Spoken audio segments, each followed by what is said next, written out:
우리 집안에 씨 마른 적 없다. 애도 못 낳는 년 데리고 뭐하냐? 순영아, 우리 그만하자. 캐리어 하나만 들고 쫓겨난 날, 친구였던 여자가 신부 드레스를 입고 서 있었습니다. 남편도 친구도 시어머니도 전부 그녀를 버렸습니다.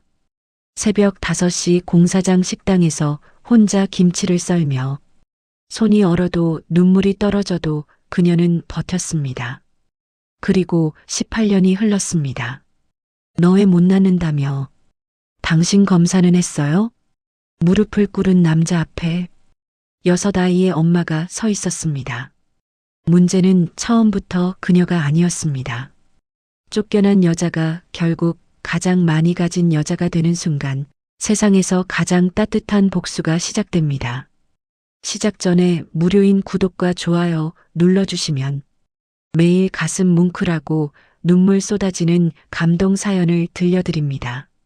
지금 어디서 듣고 계신지 댓글도 달아주세요. 그럼 지금 바로 사연 시작하겠습니다.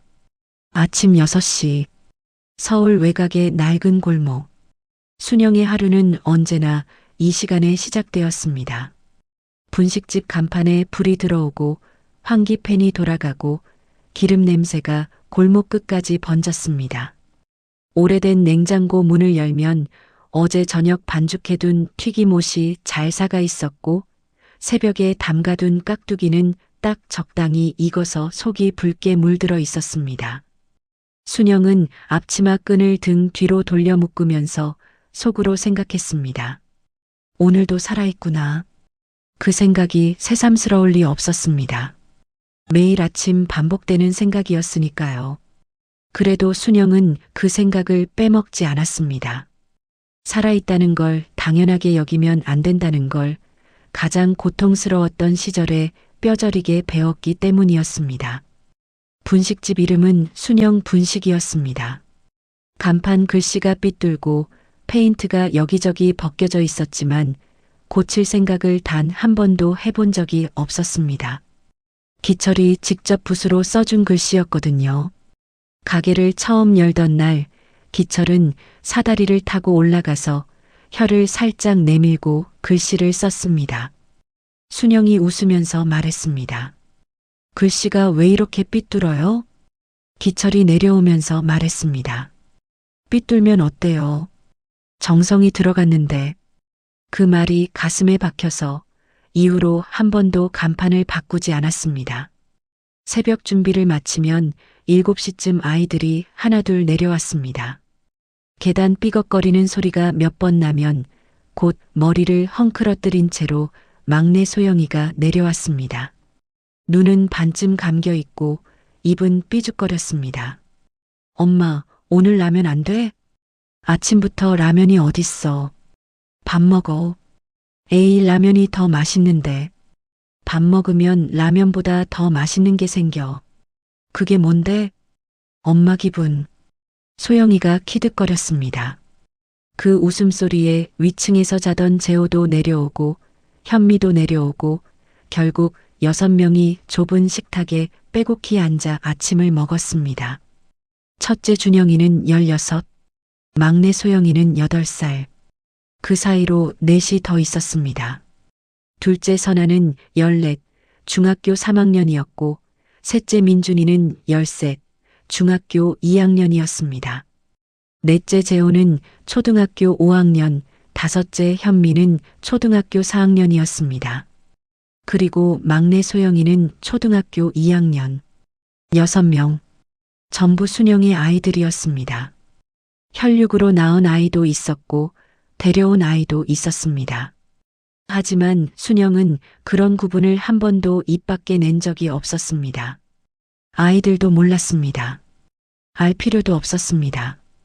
순영에게는 그냥 전부 다 자기 배로 낳은 것과 다름없는 아이들이었으니까요. 아침을 챙겨 먹이고 도시락 싸주고 등교시키고 나면 순영은 본격적으로 가게 문을 열었습니다. 오전 메뉴는 간단했습니다. 된장찌개에 밥 한 공기, 계란 프라이. 인근 공사 현장 인부들이 주로 왔습니다. 말없이 앉아서 뚝딱 비우고 나가는 사람들이었습니다. 순영은 그런 손님이 제일 편했습니다. 말이 없어도 밥 잘 먹는 사람이 보기 좋았습니다. 점심이 되면 분식 메뉴가 시작됐습니다. 떡볶이, 순대, 튀김, 잔치국수. 골목 안쪽에 박혀 있는 작은 가게였지만 줄이 서는 날도 있었습니다. 단골이 많았거든요. 맛도 맛이지만 순영 인심이 워낙 후했습니다. 떡볶이 한 접시를 시키면 튀김을 하나 더 얹어줬고 국수를 시키면 국물을 2번이고 3번이고 퍼줬습니다. 기철은 그럴 때마다 말했습니다. 그러다 우리 망해. 순영은 웃으며 말했습니다. 손님 배가 불러야 우리가 복받죠. 기철이 말없이 고개를 저었습니다. 그래도 말리지는 않았습니다. 그렇게 살아온 18년이었습니다. 넉넉하다고는 할 수 없었습니다. 아이 6을 먹이고 입히고 공부시키는 게 어디 쉬운 일이겠습니까? 기철이 건설 현장 관리 일로 벌어오는 돈과 순영이 분식집에서 버는 돈을 합쳐도 매달 빠듯했습니다. 경조사가 겹치는 달엔 마이너스가 나는 때도 있었습니다. 그래도 이 집에는 웃음이 끊이지 않았습니다. 밥 한 그릇에 이야기 하나씩 얹어 먹는 집이었습니다. 순영은 그 웃음이 재산이라고 생각했습니다. 그날은 목요일이었습니다. 점심 장사가 마무리될 무렵이었습니다.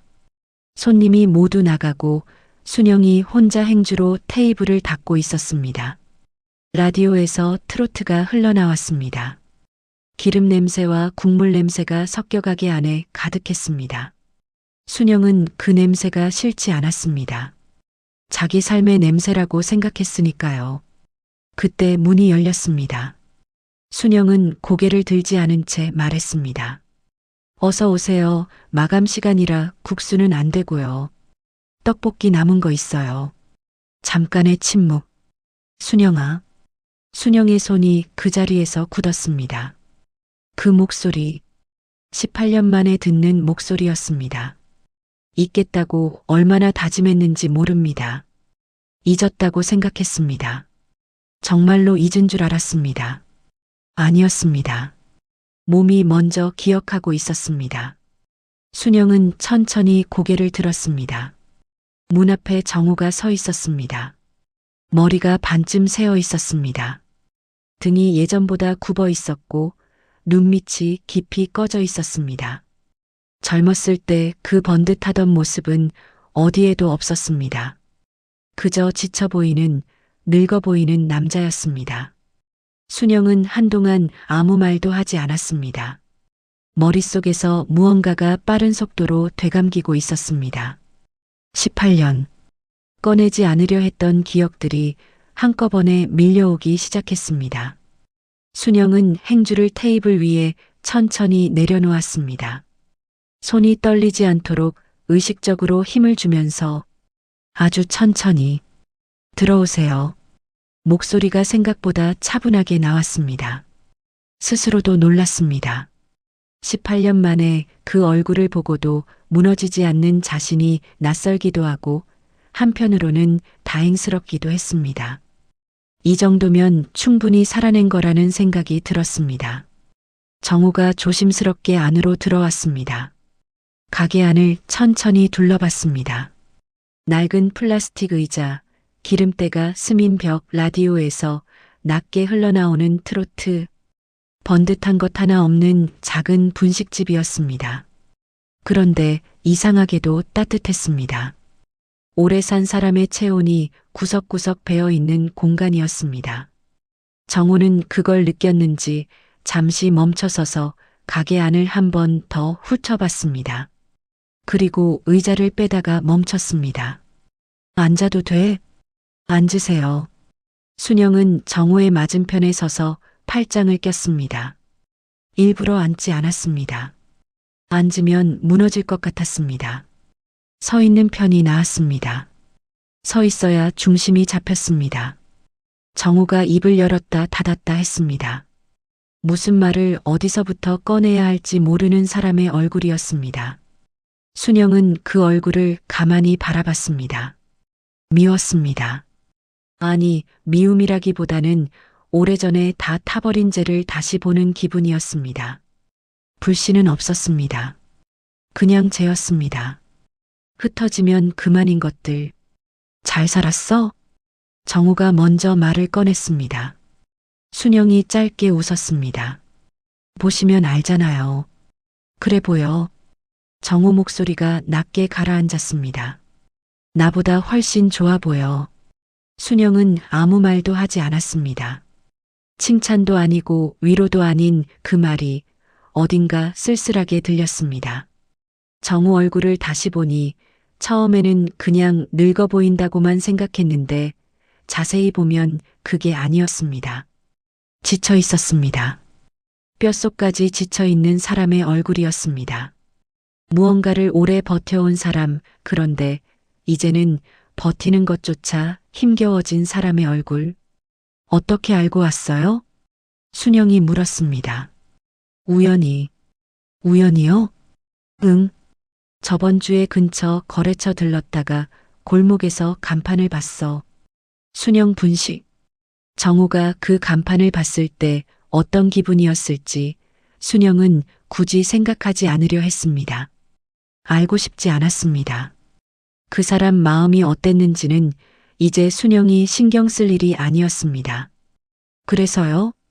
그냥 한번 보고 싶었어. 순영이 조용히 말했습니다. 왜요? 정우가 대답을 못했습니다. 가게 안이 잠시 조용해졌습니다. 라디오 소리만 낮게 흘렀습니다. 트로트 한 소절이 끝나고 광고가 시작됐습니다. 냉장고 모터 돌아가는 소리가 유난히 크게 들렸습니다. 순영은 그 소리에 집중하려 했습니다. 지금 이 순간 감정이 올라오면 안 됐습니다. 순영은 부엌으로 들어가 물 한 잔을 가져왔습니다. 테이블 위에 소리 없이 내려놓았습니다. 마셔요. 대접하고 싶어서가 아니었습니다. 손을 움직이지 않으면 감정이 올라올 것 같아서였습니다. 몸을 바쁘게 해야 마음이 조용해졌습니다. 그건 순영이 오랜 세월 동안 터득한 방법이었습니다. 정우가 물잔을 두 손으로 감쌌습니다. 살이 많이 빠졌네. 그래요? 응. 얼굴도 많이 달라졌고 18년이 지났는데 그대로면 이상하죠. 순영이 담담하게 말했습니다. 정우가 할 말을 찾지 못하고 물잔만 만지작거렸습니다. 손등에 핏줄이 굵게 드러나 있었습니다. 젊었을 때는 몰랐는데 손이 많이 늙었구나 싶었습니다. 미숙이가. 정우가 조심스럽게 말을 꺼냈습니다. 순영의 눈이 조금 좁아졌습니다. 많이 아파. 가게 안이 다시 조용해졌습니다. 순영은 그 말을 듣고 아무것도 느끼지 않으려 했습니다. 그런데 이상하게도 딱히 아무것도 느껴지지 않았습니다. 놀랍지도 않았고 슬프지도 않았고 고소하다는 생각도 들지 않았습니다. 그냥 아득했습니다. 아주 먼 곳에서 들려오는 남의 이야기처럼 한때 친구라고 불렀던 사람, 한때 자기 남편의 새 아내가 된 사람. 많이요? 응, 그렇군요. 순영이 짧게 말하고 시선을 창문 쪽으로 돌렸습니다. 골목 밖으로 아이들이 뛰어가는 소리가 들렸습니다. 아무것도 모르고 지나치는 세상. 애가 없잖아. 정우가 말을 이었습니다. 미숙이 옆에 아무도 없어. 어머니도 오래전에 돌아가셨고 내가 옆에 있어도 미숙이 편치 않은가 봐. 자꾸 나가래. 혼자 있고 싶다고. 순영은 그 말에 천천히 고개를 돌렸습니다. 정우가 순영을 바라봤습니다. 눈이 흔들리고 있었습니다. 오래 참아온 사람의 눈이었습니다. 무언가를 말하고 싶은데 말할 자격이 없다는 걸 스스로 알고 있는 사람의 눈. 순영아, 나 사실. 그때였습니다. 가게 문이 다시 열렸습니다. 엄마. 막내 소영이가 가방을 덜렁이며 뛰어들어왔습니다. 학교 일찍 끝났어. 배고파 떡볶이 해줘. 소영이가 순영 옆에 착 붙었습니다. 그러다 테이블에 앉아 있는 낯선 남자를 발견했습니다. 손님이에요? 순영이 소영이 머리를 쓸어주며 말했습니다. 응. 부엌에 가서 기다려. 금방 해줄게. 소영이가 고개를 까딱하고 부엌으로 들어갔습니다. 가게 안에 다시 순영과 정우만 남았습니다. 정우는 소영이가 사라진 부엌 방향을 한참 바라봤습니다. 그리고 아주 낮은 목소리로 말했습니다. 애가 있구나. 순영이 말했습니다. 6 있어요. 정우 얼굴이 굳었습니다. 순영은 그 표정을 보면서도 아무 말도 하지 않았습니다. 설명할 생각도 없었습니다. 이 사람이 알든 모르든 순영의 삶은 이미 완성되어 있었습니다. 지금 이 가게가, 이 아이들이, 이 골목이 전부 순영의 것이었습니다. 정우의 눈에 무언가 복잡한 감정이 스치고 지나갔습니다. 순영은 그걸 보면서 생각했습니다. 아직도 이 눈이 낯설지 않다는 게, 그게 제일 무서웠습니다. 정우의 눈을 보는 순간 순영의 머릿속에서 그날이 떠올랐습니다. 막을 수가 없었습니다. 오래 잠가두었던 문이 삐걱거리며 열리듯 기억이 하나씩 밀려 들어왔습니다. 순영은 눈을 한번 질끈 감았다가 떴습니다. 지금 여기 이 분식집 안에 서 있는 자신을 붙잡으려 했습니다. 그런데 소용없었습니다. 벌써 순영은 18년 전으로 돌아가 있었습니다. 아직 젊었던 시절, 시어머니 집 마루에 앉아 있었습니다. 봄이었습니다. 창문 너머로 목련이 피어 있었고 바람이 솔솔 불어왔습니다. 평화로운 날이었습니다. 하지만 순영의 속은 그 반대였습니다. 가슴이 두근거렸고 손이 자꾸 식었습니다. 이 집 마루에 앉을 때마다 그랬습니다. 어떤 말이 나올지 몰라서 무슨 잘못을 했는지 먼저 떠올리게 되는 그런 집이었습니다. 시어머니가 마루로 나왔습니다. 병원은 다녀왔냐? 순영이 조심스럽게 말했습니다. 네, 다녀왔어요. 그래서 순영이 정우를 봤습니다. 정우가 대신 말했습니다. 의사가 둘 다 조금 부족하대요. 시어머니가 잠깐 순영을 쳐다봤습니다. 순영은 그 시선을 받으면서 웃으려 했습니다. 억지로라도 웃어야 했습니다. 그게 이 집에서 살아남는 방법이었으니까요. 순영은 그 말을 그대로 믿었습니다. 둘 다 부족하다고 했으니까요. 그러니 둘이 함께 치료받으면 된다고 생각했습니다. 그게 당연한 거라고 생각했습니다. 그런데 그날 이후로 병원에는 순영 혼자 다녔습니다. 주사를 맞고 약을 먹고 결국 시험관까지 했습니다. 1번, 2번, 3번, 3번 다 실패였습니다. 병원에서 나올 때마다 순영은 버스 창문에 이마를 대고 눈을 감았습니다. 울지 않으려 했습니다. 집에 들어가면 시어머니 눈치가 먼저였으니까요. 눈이 부으면 안 됐습니다. 약한 모습을 보이면 안 됐습니다. 시어머니는 점점 노골적이 됐습니다. 우리 집안에 씨 마른 적 없다. 밥상 앞에서 한 말이었습니다. 정우는 아무 말도 하지 않았습니다.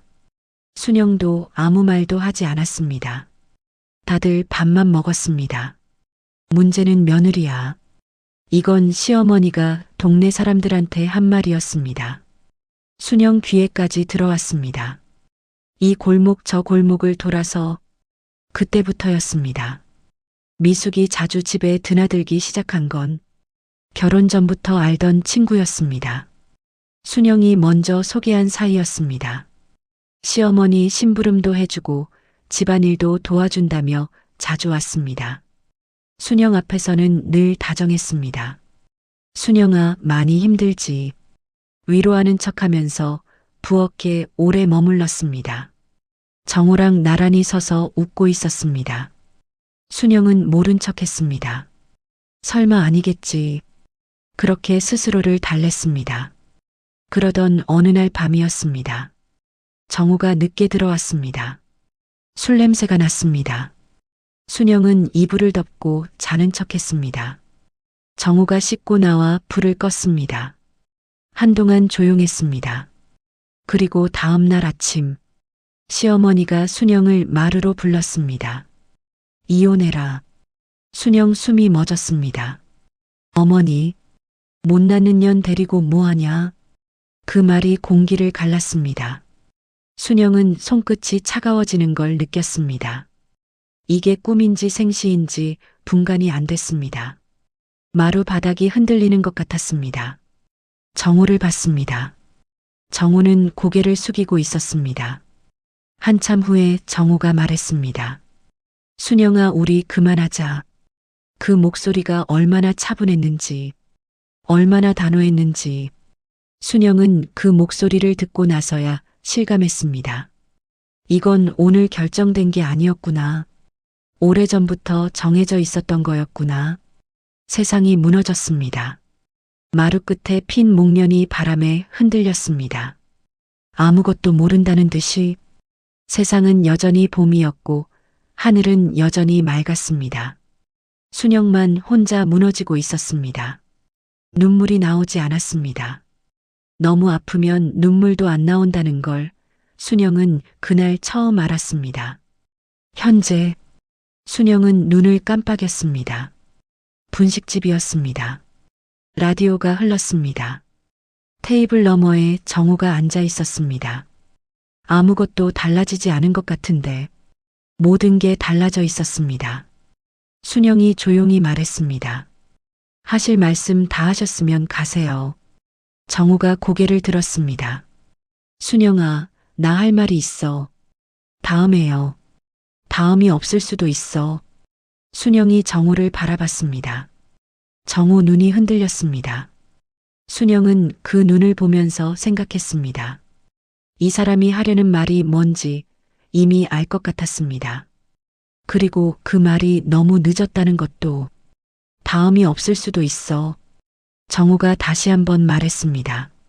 순영은 그 말을 듣고 잠시 정우를 바라봤습니다. 눈빛이 흔들리고 있었습니다. 무언가를 간절히 바라는 사람의 눈이었습니다. 용서를 원하는 건지, 위로를 원하는 건지, 아니면 그냥 누군가 자기 말을 들어주기를 바라는 건지. 순영은 그게 뭔지 굳이 생각하지 않으려 했습니다. 오늘은 안 됩니다. 순영이 조용히 말했습니다. 왜? 제가 들을 준비가 안 됐어요. 정우가 입을 다물었습니다. 더 붙잡지 않았습니다. 의자를 뒤로 밀고 천천히 일어났습니다. 지갑을 꺼내려 하자 순영이 손을 저었습니다. 됐어요. 그냥 가세요. 정우가 잠깐 순영을 봤습니다. 무슨 말을 더 하려다가 멈췄습니다. 그리고 말없이 가게 문을 열고 나갔습니다. 문이 닫히는 소리가 났습니다. 조용했습니다. 순영은 그 자리에 한동안 서 있었습니다.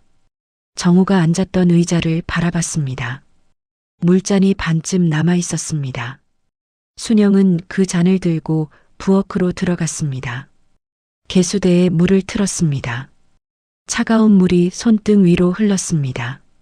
손을 씻는 건지 그냥 차가운 것을 느끼고 싶은 건지 순영 스스로도 알 수 없었습니다.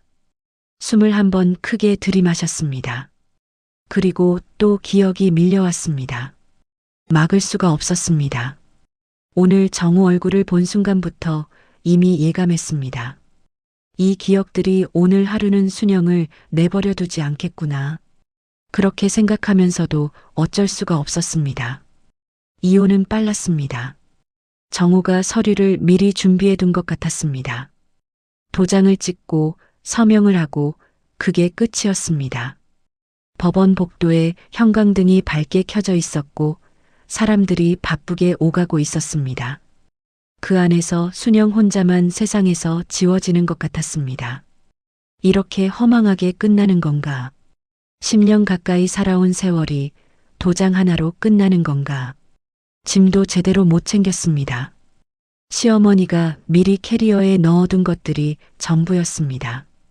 정작 순영이 아끼던 물건들은 하나도 없었습니다. 오래된 사진첩, 결혼 전부터 쓰던 그릇, 엄마한테 물려받은 작은 머리핀, 전부 그 집 어딘가에 남겨진 채였습니다. 캐리어 하나, 그게 전부였습니다. 시어머니가 현관에 서서 말했습니다. 얼른 나가. 순영은 아무 말도 못했습니다. 신발장 앞에 서서 운동화 끈을 묶는데 손이 자꾸 떨렸습니다. 끈이 풀렸습니다. 다시 묶었습니다. 또 풀렸습니다. 시어머니는 그 모습을 보면서 혀를 찼습니다. 순영은 끝내 끈을 반만 묶고 일어났습니다. 정호는 보이지 않았습니다.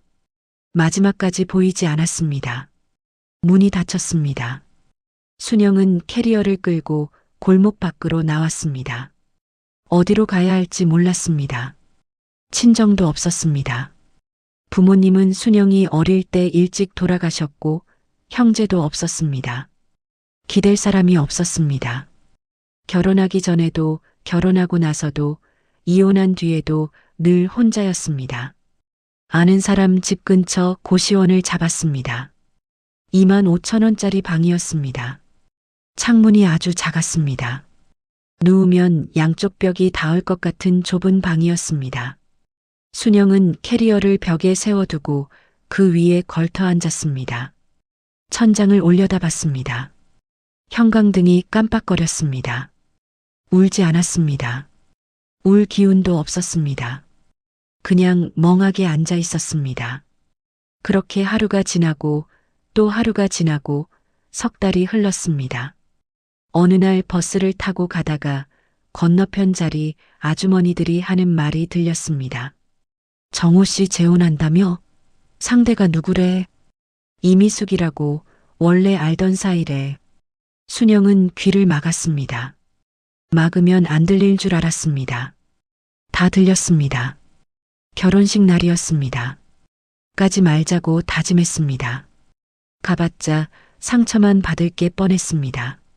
그래서 일부러 반대 방향으로 걷기 시작했습니다. 버스도 반대 방향으로 탔습니다. 그런데 결국 발이 말을 듣지 않았습니다. 어느새 결혼식장 앞 골목 끝에 서 있었습니다. 하객들이 들어가고 있었습니다. 웃음소리가 들렸습니다. 꽃 장식이 화사했습니다. 봄 햇살이 유난히 밝았습니다.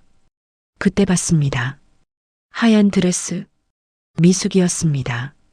정우와 나란히 서서 하객들과 인사하고 있었습니다. 환하게 웃고 있었습니다. 그 웃음이 너무 자연스러워서 순영은 오히려 더 아팠습니다. 죄책감도 없는 웃음이었습니다. 거리낌도 없는 웃음이었습니다. 미숙이 눈이 순영 쪽을 향했습니다. 눈이 딱 마주쳤습니다. 미숙이 눈을 피했습니다. 빠르게, 아주 빠르게. 손이 떨렸습니다. 미숙아. 불렀지만 소리는 나오지 않았습니다. 목구멍 안에서 그 이름이 걸렸습니다. 그때 시어머니가 순영을 발견하고 지나치면서 말했습니다. 이제 사람다운 며느리 봤다. 그 말이 가슴에 박혔습니다. 순영은 돌아섰습니다.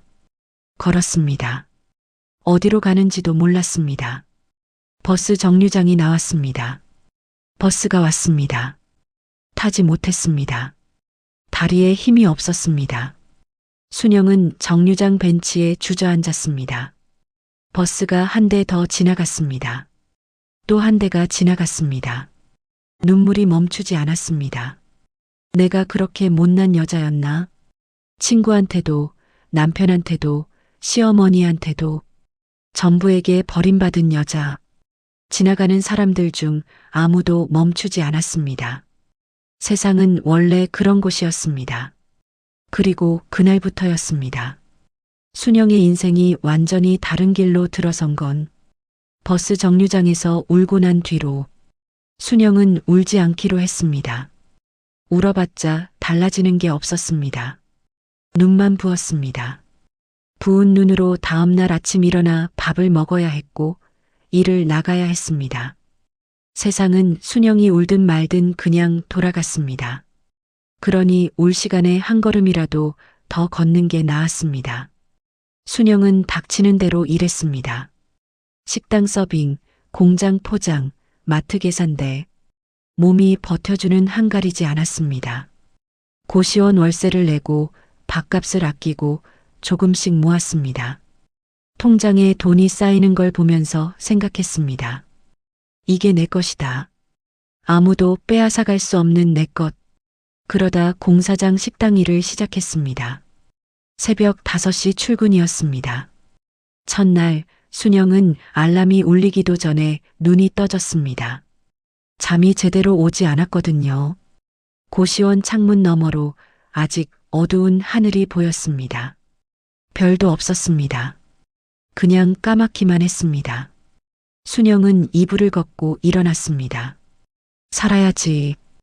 그 말을 속으로 되뇌면서 공사장 식당은 낡은 컨테이너 건물이었습니다. 안으로 들어서면 커다란 솥이 2개 있었고 냉장고가 한 줄로 늘어서 있었습니다. 냄새가 진했습니다. 기름 냄새, 김치 냄새, 국물 냄새가 한데 섞인 냄새. 순영은 그 냄새가 싫지 않았습니다. 일하는 냄새라고 생각했습니다. 새벽마다 김치를 썰었습니다. 손이 얼었습니다. 겨울이 되면 더했습니다. 칼을 쥔 손이 곱아서 감각이 없어질 때도 있었습니다. 그럴 때면 눈물이 같이 떨어졌습니다. 슬퍼서가 아니었습니다. 너무 추우면 눈물이 나왔습니다. 적어도 순영은 그렇게 생각하려 했습니다. 살아야지, 살아야지. 그 말을 되뇌면서 칼질을 계속했습니다. 그러던 어느 날 아침이었습니다. 손 베겠어요. 뒤에서 낮은 목소리가 들렸습니다. 순영이 고개를 돌렸습니다. 한기철이었습니다. 공사장 인부였습니다. 키가 크고 말이 없는 사람이었습니다.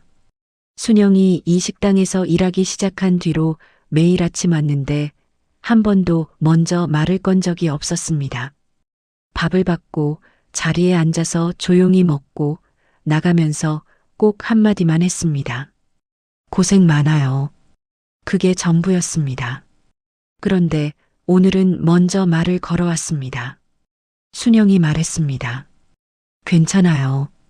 손이 많이 떨리던데. 추워서요. 기철이 잠깐 순영 손을 봤습니다. 아무 말도 하지 않았습니다. 그냥 자기 자리로 가서 앉았습니다. 순영은 다시 칼질을 시작했습니다. 손이 떨리지 않도록 더 꽉 쥐면서 그 뒤로도 기철은 매일 왔습니다. 여전히 말이 없었습니다. 밥을 먹고 고생 많아요 한마디 하고 나갔습니다.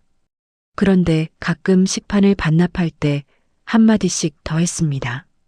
오늘 국이 맛있었어요. 김치 잘 익었네요. 짧은 말이었습니다. 그런데 이상하게 그 말들이 기억에 남았습니다. 누군가 자기가 만든 음식을 맛있다고 해준 게 얼마만인지. 순영은 그 말 한마디에 하루가 버텨졌습니다. 어느 날이었습니다. 식사 시간이 끝나고 기철이 혼자 남아서 커피를 마시고 있었습니다. 순영이 테이블을 닦다가 그냥 물었습니다. 혼자예요? 기철이 고개를 들었습니다. 네. 가족은요? 기철이 잠깐 말이 없었습니다. 아내가 있었는데 몇 년 전에 병으로 갔어요. 순영이 손을 멈췄습니다. 아이는요? 없어요. 조용했습니다. 순영은 더 묻지 않았습니다. 기철도 더 말하지 않았습니다. 그냥 각자 조용히 있었습니다. 그런데 그 조용함이 불편하지 않았습니다. 같은 쪽에 서 있는 사람들끼리의 조용함이었습니다. 그날 이후로 둘은 말이 조금씩 늘었습니다. 밥 먹고 커피 한 잔 마시는 시간 동안 짧은 말들을 주고받았습니다. 날씨 얘기, 반찬 얘기, 공사 현장 얘기, 대단한 이야기는 아니었습니다. 그런데 순영은 그 시간이 하루 중 제일 편안했습니다. 기철은 순영한테 아무것도 묻지 않았습니다. 왜 혼자인지, 어떻게 여기까지 왔는지, 전에 어떻게 살았는지 아무것도 묻지 않았습니다. 순영도 기철한테 더 묻지 않았습니다. 그냥 지금 이 사람이 어떤 사람인지 그것만 봤습니다. 말없이 밥 먹는 사람, 남 힘든 거 알아보는 사람, 고생 많다는 말을 빼먹지 않는 사람, 그것만으로 충분했습니다. 그리고 1년쯤 지난 어느 저녁이었습니다. 기철이 퇴근하다가 식당 문 앞에서 순영을 기다리고 있었습니다. 순영이 앞치마를 벗으며 나오다가 놀랐습니다. 왜요? 기철이 말했습니다. 같이 살래요? 순영이 멈췄습니다. 기철이 말을 이었습니다. 저 잘 못 챙겨줄 수도 있어요. 그래도 옆에는 있을 수 있어요. 순영 눈에 눈물이 고였습니다. 저 애 못 낳아요. 기철이 순영을 봤습니다. 괜찮아요. 정말요? 사람이 있으면 되지. 순영은 그 말에 그만 울어버렸습니다.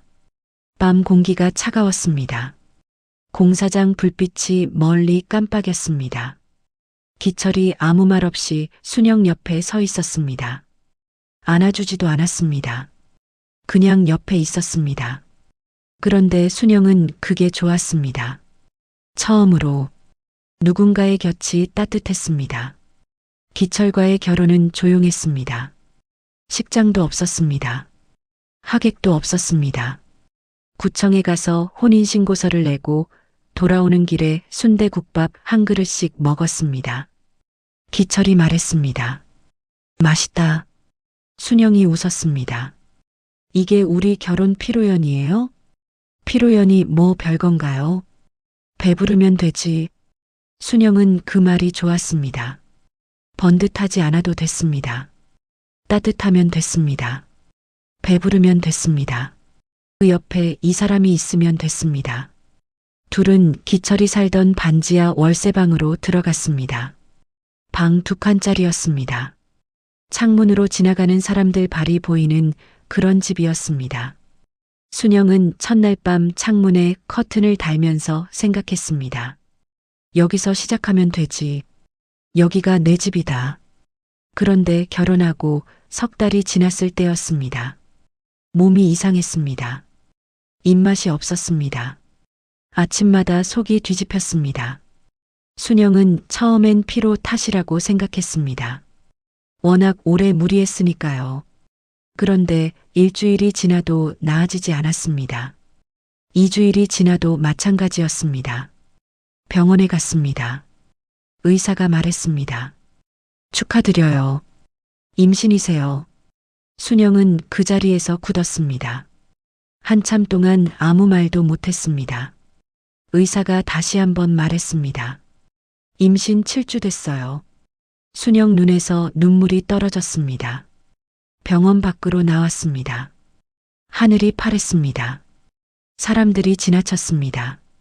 순영은 그 자리에 서서 한참을 울었습니다. 소리도 없이 그냥 눈물만 줄줄 흘렀습니다. 나는 못 낳는 여자인 줄 알았는데 집에 돌아와서 기철한테 말했습니다. 여보 나나. 말이 이어지지 않았습니다. 기철이 순영 손을 잡았습니다. 왜요? 어디 아파요? 순영이 검사지를 내밀었습니다. 기철이 검사지를 보다가 눈이 커졌습니다. 그리고 기철도 울었습니다. 둘이 손잡고 한참을 울었습니다. 반지하 방 안에서 지나가는 사람들 발소리가 들리는 그 작은 방 안에서 그게 그렇게 행복했습니다. 첫째 준영이가 태어났습니다. 그 다음 해에 둘째 선아가 태어났습니다. 기철이 현장 일을 더 뛰었습니다. 순영은 출산 후에도 쉬지 않았습니다. 아이를 등에 업고 반찬 배달을 했습니다. 그러다 셋째 민준이가 생겼습니다. 넷째 재호도 태어났습니다. 집은 가난했습니다. 그래도 웃음이 많았습니다. 기철이 퇴근해서 문을 열면 아이들이 와르르 달려들었습니다. 기철이 웃으면서 넘어지는 척했습니다. 순영이 부엌에서 소리쳤습니다. 넘어지면 다쳐요. 기철이 바닥에 누운 채 말했습니다. 괜찮아요. 나 안 다쳤어요. 아이들이 까르르 웃었습니다. 순영은 그 소리를 들으면서 생각했습니다. 이거면 됐다. 정말 이거면 됐다. 그러던 어느 봄날이었습니다. 기철이 저녁을 먹다가 말했습니다. 순영 씨, 나랑 고아원 봉사 한번 같이 가볼래요? 순영이 물었습니다. 갑자기요? 지난번에 현장 근처에 고아원이 있더라고요. 지나가다가 봤는데 애들이 운동장에서 놀고 있었어요. 근데 눈이 자꾸 걸려서 순영은 잠깐 생각했습니다. 가요. 그 한마디로 결정됐습니다. 처음 봉사를 나간 날 순영은 아이들 밥을 도왔습니다. 앞치마를 두르고 국을 퍼줬습니다. 아이들이 줄을 서서 식판을 내밀었습니다.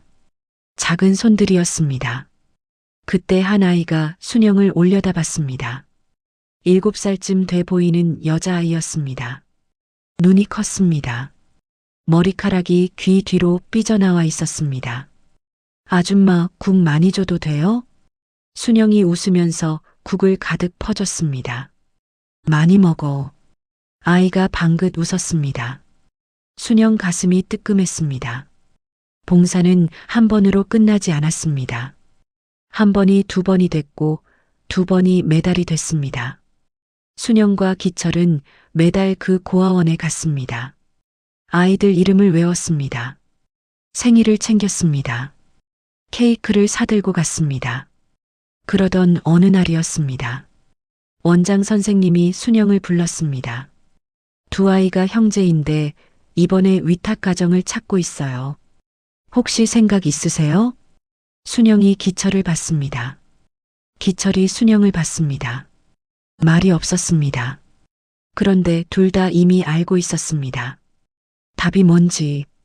그 형제가 집으로 왔습니다. 첫날 저녁 밥상에 6명이 앉았습니다. 새로운 두 아이는 조심스러웠습니다. 숟가락을 드는 것도 눈치를 봤습니다. 순영이 아이들 앞에 반찬을 더 놔줬습니다. 그러자 작은 아이가 말했습니다. 저 엄마라고 불러도 돼요? 순영이 멈췄습니다. 눈물이 올라왔습니다. 순영이 그 아이를 꼭 안았습니다. 그래, 엄마다. 기철이 고개를 돌렸습니다. 눈이 빨개져 있었습니다. 6명, 6아이. 순영은 그날 밤 잠이 오지 않았습니다. 아이들이 자는 방 문을 열고 오래 바라봤습니다. 작은 숨소리들이 들렸습니다. 방 안이 꽉 찼습니다. 나를 쫓아낸 집은 지금 어떻게 살까? 그 생각이 잠깐 스쳤습니다. 하지만 순영은 방문을 조용히 닫았습니다. 다시는 돌아보지 않기로 했습니다. 이미 여기 이 방 안에 순영이 지켜야 할 전부가 있었으니까요. 현재 분식집 문이 다시 열렸습니다. 순영은 부엌에서 설거지를 하다가 고개를 들었습니다. 정우였습니다. 어제 그냥 돌려보냈는데 다음 날 또 왔습니다. 손에 흰 봉투를 들고 있었습니다. 과일인지 뭔지 묵직해 보였습니다. 순영이 말했습니다. 오늘도 마감이에요. 알아. 그래도 왔어. 정우가 봉투를 카운터 위에 올려놓으며 말했습니다. 어제 못한 말 하러 왔어. 순영이 행주로 손을 닦았습니다. 부엌에서 나왔습니다. 팔짱을 끼고 정우를 바라봤습니다. 앉으세요. 이번엔 순영도 맞은편에 앉았습니다. 도망치지 않기로 했습니다. 이 사람이 무슨 말을 하려는지 이미 짐작은 갔습니다. 듣고 나서 정리하는 편이 나았습니다. 계속 피하다간 이 사람이 언제까지고 올 것 같았습니다. 정우가 테이블 위에 손을 올려놓았습니다. 손이 떨리고 있었습니다. 순영아, 말씀하세요. 정우가 입을 열었습니다. 미숙이 지난달에 갔어. 순영이 눈을 깜빡였습니다. 돌아가셨어요? 응. 조용했습니다. 순영은 아무 말도 하지 않았습니다. 미숙에 대한 감정이 어떤 건지 순영 스스로도 정확히 몰랐습니다. 미워했습니다. 그런데 또 오래전 친구였습니다. 배신한 사람이었습니다. 그런데 이제 없는 사람이 됐습니다. 많이 힘드셨겠네요. 그 말밖에 나오지 않았습니다. 정우가 고개를 끄덕였습니다. 미숙이가 마지막에 순영 얘기를 했어. 순영이 눈이 조금 흔들렸습니다. 미안하다고. 평생 미안했다고. 순영은 창문 쪽으로 시선을 돌렸습니다. 골목에 바람이 불었습니다. 낙엽이 굴러갔습니다. 한참 동안 아무 말도 하지 않았습니다. 그때였습니다. 학교에서 돌아온 아이들이 우르르 가게 문을 열고 들어왔습니다. 엄마, 나 배고파. 엄마, 오늘 떡볶이 해줘. 저 오늘 시험 잘 봤어요. 순영이 자리에서 일어서려는데 정우가 갑자기 아이들을 보더니 굳었습니다. 6명이 가게 안으로 와르르 쏟아져 들어왔습니다. 책가방을 내려놓고 의자를 끌고 서로 떠들었습니다. 순영을 중심으로 자연스럽게 모여드는 아이들이었습니다. 정우가 그 모습을 보면서 말했습니다. 다 내 애야? 네. 6이다? 네. 정우가 한동안 아이들을 바라봤습니다. 셋째 민준이가 정우를 발견하고 고개를 꾸벅했습니다. 안녕하세요. 정우가 멈칫했다가 고개를 끄덕였습니다. 순영이 아이들한테 말했습니다. 위층에 올라가 있어. 엄마 금방 올라갈게. 아이들이 왁자지껄하게 계단으로 올라갔습니다. 막내 소영이만 순영 옆에 바짝 붙어 서 있었습니다. 정우를 빤히 쳐다보면서 엄마, 저 아저씨 누구야? 순영이 소영이 머리를 쓸었습니다. 어른들 얘기 중이야. 올라가 있어. 소영이가 정우를 한 번 더 쳐다보고 나서 올라갔습니다. 가게 안이 조용해졌습니다. 정우가 말했습니다. 너 애 못 낳는다며. 순영이 천천히 말했습니다. 그 말은 누가 했죠? 정우가 대답을 못했습니다. 당신이 그랬잖아요. 의사가 둘 다 부족하다고 했다고. 그런데 당신 검사는 했어요? 정우 얼굴이 굳었습니다. 안 했어. 병원에서 둘 다 하라고 했잖아요. 그런데 왜 나만 다녔어요? 왜 나만 주사 맞고 나만 시험관 했어요? 정우가 시선을 내렸습니다. 나는 3번을 했어요. 혼자서 버스 타고 혼자 가서 혼자 맞고 혼자 울면서 돌아왔어요. 당신은 한 번도 같이 안 갔잖아요. 정우 입술이 떨렸습니다. 가게 안이 조용했습니다. 위층에서 아이들 발소리가 들렸습니다. 쿵쿵거리는 소리, 웃음소리. 정우가 말했습니다. 미숙이도 애 못 낳았어. 순영이 눈을 마주쳤습니다. 결국 나도 병원 갔어. 미숙이 검사하다가 나도 같이 했어. 정우 목소리가 점점 낮아졌습니다. 결과가 나왔어. 숨이 잠깐 멎는 것 같았습니다. 내가 문제였대. 그 말이 가게 안에 떨어졌습니다. 순영은 눈을 감았습니다. 18년이었습니다. 18년 동안 순영은 자기가 못 낳는 여자라고 생각하며 살았습니다. 시어머니한테 그 말을 들을 때마다 고개를 숙였습니다. 버스 정류장에서 혼자 울었습니다. 고시원 천장을 보면서 스스로를 탓했습니다. 그런데 문제는 자기가 아니었습니다. 처음부터 아니었습니다. 정우가 자리에서 내려왔습니다. 무릎을 꿇었습니다. 순영아. 가게 바닥에 무릎을 꿇은 채 정우가 말했습니다. 내가 미안하다. 내가 잘못했어. 그때 내가 겁쟁이였어. 어머니 말만 듣고 너한테 확인도 안 하고 다 내 탓으로 돌렸어. 목소리가 갈라졌습니다. 한 번만 용서해줘. 순영은 그 모습을 내려다봤습니다. 18년 전이었다면 어땠을까요? 이 사람이 이렇게 무릎을 꿇었다면 순영은 아마 같이 울었을 겁니다. 용서한다고 했을지도 모릅니다. 그런데 지금은 달랐습니다. 순영이 조용히 말했습니다. 일어나요. 정우가 고개를 들었습니다. 용서해 줄 수 없어요. 정우 눈에 눈물이 맺혔습니다. 그건 당신이 늦게 온 탓이 아니에요. 나한테 그 말을 들을 자격이 생긴 사람이 아직 없어요. 지금도 없고. 순영이 말을 이었습니다. 나는 이미 충분히 잘 살고 있어요. 당신 사과를 받아야 할 이유가 없어요. 정우가 입을 다물었습니다. 위층에서 막내 소영이 목소리가 들렸습니다. 엄마, 언제 올라와? 순영이 대답했습니다. 금방. 그리고 정우를 봤습니다. 가세요. 정우가 일어났습니다.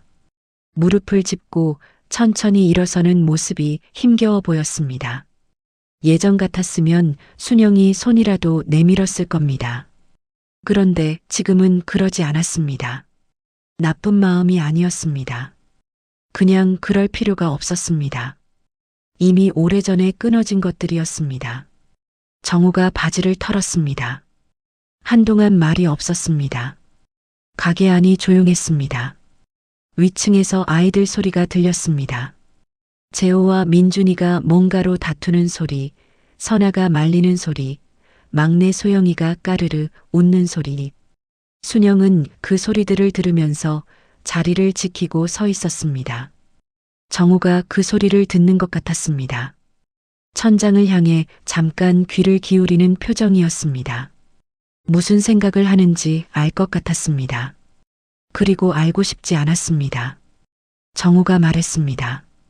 기철 씨가 좋은 사람이구나. 순영이 말했습니다. 네, 좋은 사람이에요. 너한테 잘해줘? 저한테도 아이들한테도요. 정우가 고개를 끄덕였습니다. 그거면 됐다.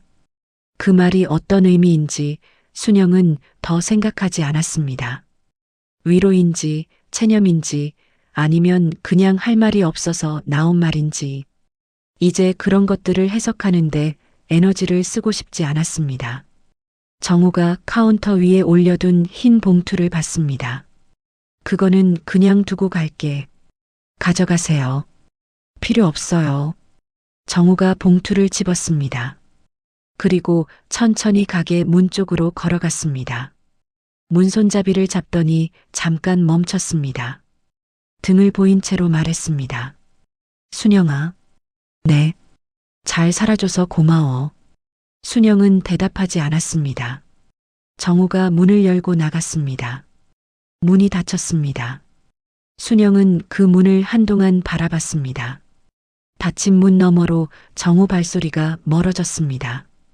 골목을 빠져나가는 소리가 들렸습니다. 그리고 완전히 사라졌습니다. 순영은 숨을 한번 길게 내쉬었습니다. 가슴 안에 있던 무언가가 같이 빠져나가는 것 같았습니다. 분노도 아니고 슬픔도 아니었습니다. 오래 묵어있던 묵직한 것이었습니다. 이름 붙이기 어려운 것. 18년 동안 순영 안에 돌처럼 박혀있던 것. 그게 빠져나갔습니다. 신기하게도 눈물이 나오지 않았습니다. 그때 계단에서 발소리가 쿵쿵 내려왔습니다. 막내 소영이었습니다. 엄마, 왜 이렇게 안 올라와? 배고파 죽겠잖아. 순영이 웃었습니다. 아까 저 아저씨는? 갔어. 소영이 가게 안을 한번 둘러봤습니다. 그리고 순영 손을 잡아 끌었습니다. 엄마, 나 오늘 수학시험 100점 맞았어. 진짜? 응. 그래서 엄마가 떡볶이 해줘야 해. 순영이 소영이 머리를 쓸어줬습니다. 알았어, 올라가. 소영이 뛰어 올라갔습니다. 순영은 부엌으로 들어갔습니다. 앞치마를 두르고 냉장고에서 떡을 꺼냈습니다. 양파를 썰고 고추장 양념을 풀었습니다. 가스불을 켰습니다. 익숙한 냄새가 퍼지기 시작했습니다. 잠시 후 기철이 들어왔습니다. 현관문 열리는 소리가 났습니다. 기철이 일하다 온 냄새, 땀 냄새, 바람 냄새가 같이 들어왔습니다. 순영한테는 그 냄새가 좋았습니다. 이 사람이 오늘도 살아서 돌아왔다는 냄새였습니다. 떡볶이예요? 소영이 시험 잘 봤대요. 몇 점? 100점? 기철이 환하게 웃었습니다. 우리 소영이, 위층에서 소영이 소리쳤습니다. 아빠, 나 100점. 알아. 최고야. 기철이 부엌 입구에 서서 순영을 봤습니다. 그러다 뭔가 느꼈는지 말했습니다. 무슨 일 있었어요? 순영이 냄비를 저으면서 말했습니다. 아니요. 얼굴이 좀 달라 보이는데. 순영이 잠깐 손을 멈췄습니다. 오래된 거 하나 정리했어요. 기철이 더 묻지 않았습니다. 이 사람은 언제나 그랬습니다. 말하고 싶을 때 말할 때까지 기다려줬습니다. 그게 순영은 좋았습니다. 기철이 순영 옆에 섰습니다. 내가 저어줄게요. 됐어요. 줘요. 밥은 제가 차릴 테니까. 순영이 국자를 넘겼습니다. 둘이 나란히 부엌에 섰습니다. 위층에서 아이들 소리가 내려왔습니다. 민준이 웃음소리, 재호 투덜대는 소리, 선아가 동생들 달래는 소리, 현미가 노래 흥얼거리는 소리, 소영이 발소리. 6명. 전부 순영의 아이들. 전부 이 집 사람들. 순영은 그 소리들을 들으면서 밖을 봤습니다. 골목에 저녁빛이 내려앉고 있었습니다. 오래된 간판에도 빛이 걸렸습니다. 순영 분식. 기철이 쓴 삐뚤어진 글씨. 나 못 낳는 여자 아니었네. 그냥 늦게 엄마 된 거였네. 아니, 어쩌면 처음부터 이렇게 될 운명이었는지도 몰랐습니다. 그 집에서 쫓겨나지 않았다면, 고시원에서 혼자 눈물 흘리지 않았다면, 새벽 공사장 식당에서 김치를 썰지 않았다면, 기철을 만나지 못했을 겁니다. 이 6 아이들을 만나지 못했을 겁니다. 그러니 결국 그날 문이 닫힌 건 다른 문이 열리기 위해서였습니다. 엄마, 다 됐어? 소영이 계단에서 소리쳤습니다. 순영이 대답했습니다. 천천히 먹어. 지금 올라간다.